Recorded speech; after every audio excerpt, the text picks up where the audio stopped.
The top story in politics tonight is a president caught on tape, again without his knowledge, by one of his own former aides. So before we go any further, join me in considering this reality show dumpster fire of projection and irony haunting the White House, and note that it is all of Donald Trump's own making.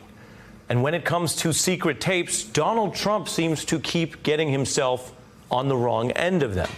A little context. It was Donald Trump who claimed he might have tapes of James Comey and claimed that other people may have illegally taped him at Trump Tower, Trump accusing former President Obama of that. But at this point in this presidency, tonight is a night where we notice the only tapes that have actually appeared, that have actually aired across America, that have actually embarrassed the people caught on said tapes, are the tapes made by Trump's own lawyer and fixer, Michael Cohen, and now his own reality show apprentice, Omarosa, who's gone from heralding the Trump train to making him out tonight as a public enemy.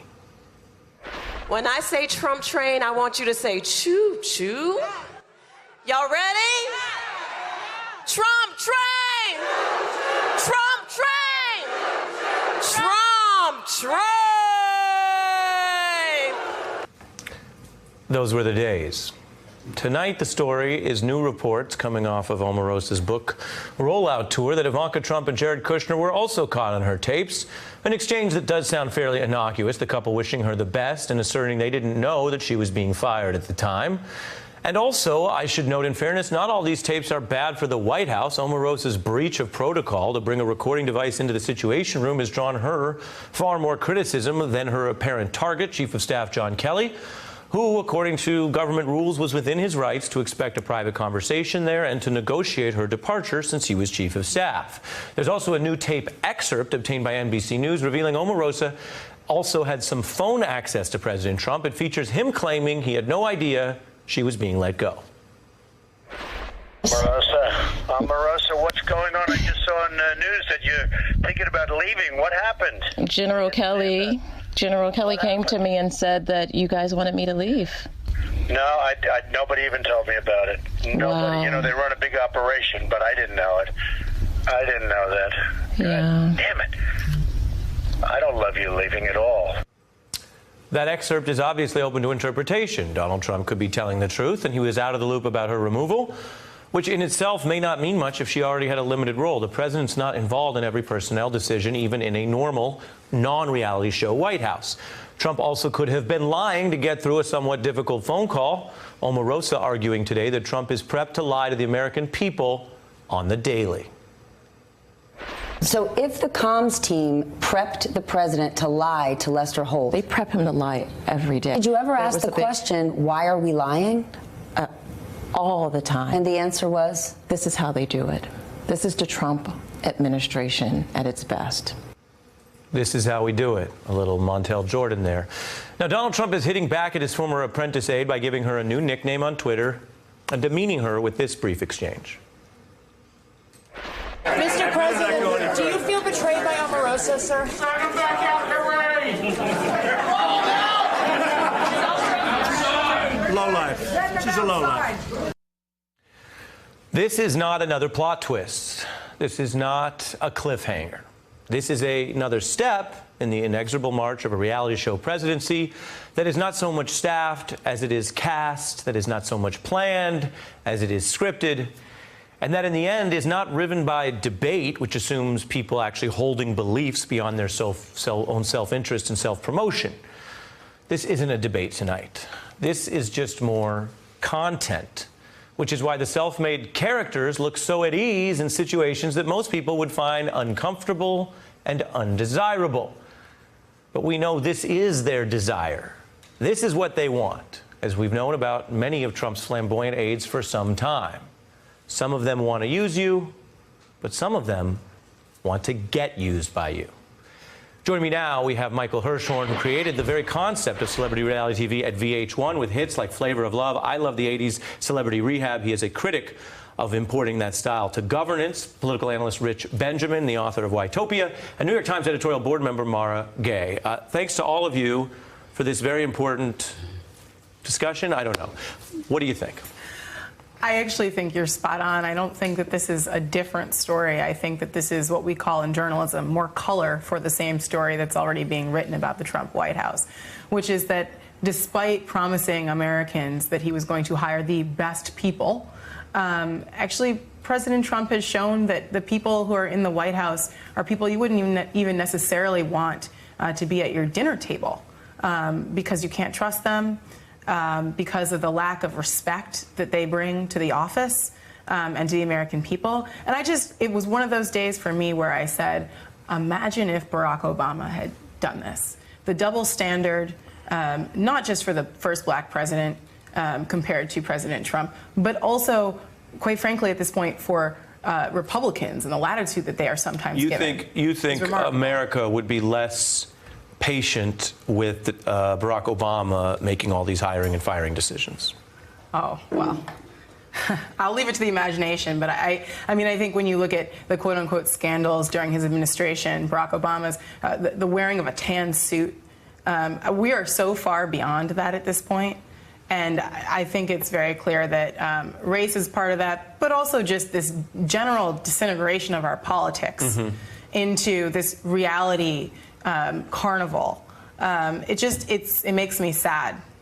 So, Michael, because you are familiar with both this medium but also its limitations, these are times as we think about what's in the news and what's important and what the president is doing with his time, where I do struggle. I struggle to even understand what we're doing. And so I reach for the poet Method Man, who said, "Is it real, son? Tell me if it's real, son. Is it really real, son?" I thought you were going to reference the Tekashi 6ix9ine YG beef right now, but you went deeper for me.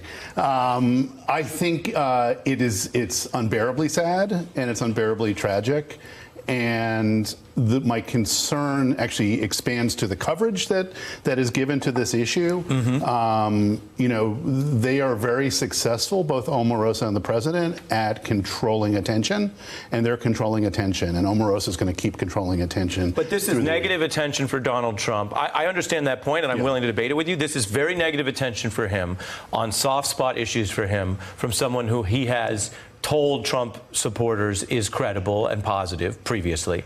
Right. And it's on a day when politically he has finally gotten, and we're going to get to this later in the show, but he would want, I would argue, the A block of the news shows to be about the firing of the FBI agent who is anti-Trump deep state. So does the distraction argument really apply on a day like today? I think so. I think if we're going to stick with the beef metaphor, that this is in fact within the context also of a reality show, kind of a hip hop beef, right? And a hip hop beef, almost by definition, benefits at least one or both of the parties. And I think so in this sense, anything that provides distraction is a positive. And so this actually represents a new type of distraction that is interesting as drama, but you never know if it's real or fake. I would even posit that it's possible that these tapes actually are completely fabricated. The quality of the tape is too good. The whole thing kind of smells funky to me. Well, and when you say that it's like a beef where both sides benefit because the conflict is what escalates and elevates them to some degree, of course, Rich, this goes to the famous saying, what's beef? Beef is when you need 2 tweets to go to sleep. Right. And Ari, you began with that analogy that the White House is a reality show and Trump likes to conduct it like a reality show. The problem with all that metaphor is that we are not viewers, we are citizens. We deserve better, and we cannot opt out of this reality show on our terms. The world, in many cases, is going to fire, and then we're sort of saddled with all this mess. And we are distracted, as Michael has said. And so this business of, and to your point, what about Scaramucci? What about Pruitt? It's just a parade, horror show of disastrous hires.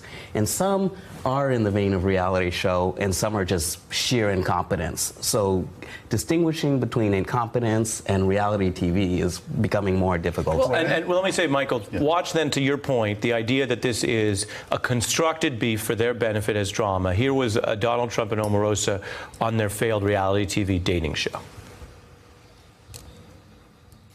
Omarosa. Mr. Trump. My friend, you've been very good for me, and you're my pal. But you know, I'd love to have you meet somebody. Is there anybody that can tame you? I have 12 men. I want you to go out to Las Vegas, meet these guys, and you're going to decide whether or not there's somebody for you. I hope I can find him. First of all, note that was a binder full of men. For anyone who remembers, that's a binder full of men. But it goes to your point that these two are collaborators. Yeah, absolutely, and I think they've been collaborators for a long time. You know, anyone who is a reality show villain is a reality show villain for life. There's really no way out of it, and this is really just a continuation of their relationship by other means. I was just going to say that Donald Trump really only seems to have two litmus tests to work in that White House. One is to make him look extremely good, and the other is to be red meat for his base. And when those are the litmus tests that you use to hire, you don't necessarily get the best people. I want you all to stay with me. I'm going to bring in Pulitzer Prize-winning journalist Jonathan Capehart. You were speaking to Omarosa when a lot of this was considered more of a pipe dream in 2015. Let's take a look. You have to understand the dynamic of celebrity feuds. Honey, I made a career out of celebrity feuds. He is selling the sizzle, not the steak. And you all are getting caught up on the sizzle. What have we learned? A lot. That conversation happened in August 2015. It was the first Saturday after Donald Trump participated in his first debate in the Republican primary. I wanted us to bring in a Trump whisperer, someone who could try to explain him to us, because we figured he would do something in that debate that would require us to talk about it and talk about him. And that interview with Omarosa has stuck with me for 3 years, because everything she said in August 2015 turned out to be true. The thing she said was, Jonathan, reality television has taken over America. Donald Trump is the reality television king. He is now bringing that to presidential politics, and you're making a mistake if you try to view him through a presidential prism. You need to view him through this pop culture reality television prism. And I was having a hard time with that. 3 years later, I have no hard time at all. I completely see it. Everything I know about Donald Trump, learned about Donald Trump, I learned from Omarosa. Well, and Michael, in that point, and that's Jonathan saying something you've said as well, which is what is the cultural conversation that is tapped into, and the celebrity status of Donald Trump, which was held against him not only by the Republican establishment on the right, but by the elites and what you might call some center and liberal elites, obviously did play well in part of the country. He didn't get more votes, but he came close. Take a listen to the John Kelly exchange, where it's hard to imagine that John Kelly fits into the beef feud the same way, because he seems very much against all of this. Here's the audio. Is the president aware of this? Let's not go down the road. This is a non-negotiable discussion. This has to do with some pretty serious integrity violations. So I'll let it go at that. So the staff and everyone on the staff works for me, not the president. And so after your departure, I'll inform him if he gets interested on where you may be. Is that part real? They sound like they're in bed together. But they're not. They're allegedly in the Situation Room. Allegedly. The problem is, I think what's happening right now is everything is becoming an allegedly. Right? Part of the deterioration that the Trump administration has created is where you don't trust anything. And I think the entire country is in a kind of state of paranoia. What if this is real? I have no idea. Right, but I think the idea is that John Kelly, based on what we know and the fact that there are facts, she was removed from the White House. There is government payroll. She no longer draws that check. That's publicly disclosed. That she doesn't go in there every day, and John Kelly was the one who removed her. So there are some facts that are out of this, even amidst the drama, and that goes to this is what John Kelly, the chief of staff, is spending his time on. Right, but what's the accountability for that? I mean, if all of these conventions are so slippery, this truth is so slippery, he's actively creating an atmosphere of paranoia, then what's the accountability and the tangibility of these facts? And so there are facts, but then he gets to sort of determine, oh, she's this, she's that, and he gets to sort of determine the parameters of the fact if it were not for journalists keeping him accountable. And so, Jonathan, do you view this as something in Washington that plays out for a few more days and a few more tapes, or has any other long-term significance for this president?